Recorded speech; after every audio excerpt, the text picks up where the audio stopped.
అంటే daddy influence అయితే ఏం లేదు. యాక్చువల్ నేను డాడీ షాపింగ్ చేస్తా ఉంటే డైరెక్టర్ చందు గారు అక్కడ చూసారనమాట నన్ను. చూసి ఆయన అప్పుడే కథ రాసుకుంటున్నాడు ఈ నోట్‌బుక్ అనే కథ. సో హీ సెడ్ నో ఒక టీనేజ్ అబ్బాయి కావాలి. ఈ అబ్బాయి అయితే బాగున్నాడు అని చెప్పి they asked me there only. అంటే నేను డాడీ అంటే ఐఎమ్ సో అండ్ సో అని తెలియదు వాళ్ళకి. ఆ షాపింగ్ మాల్లోనే అడిగేశారు నన్ను. ఇట్లాగా అంటే నో నాకు ఇంట్రెస్ట్ లేదు అని చెప్పి వచ్చేసా. వచ్చేసి ఇలా డాడీకి చెప్తా ఉన్నా. డాడీ ఇట్లా వచ్చి అడుగుతున్నారు నన్ను హీరోగా చేయమని. అంటే మా నాన్న నవ్వుతున్నారు. నిన్నెవరు అడిగింది హీరోగా చేయమని అంటే I was an introvert. So అంటే ఎక్కువ షై, నేను ఎక్కువ మాట్లాడిన ఎవరితో. ఓకే, అప్పట్లో.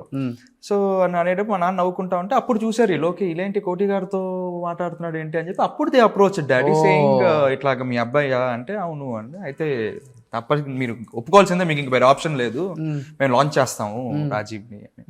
ఆ డాడీ ఫస్ట్ ఒప్పుకోలే. దాని తర్వాత ఇంకా ఇక్కడి నుంచి ఫోన్లు చేయించి సో డాడీతో మాట్లాడించి ఇంకా కన్విన్స్ చేసేసారు డాడీని.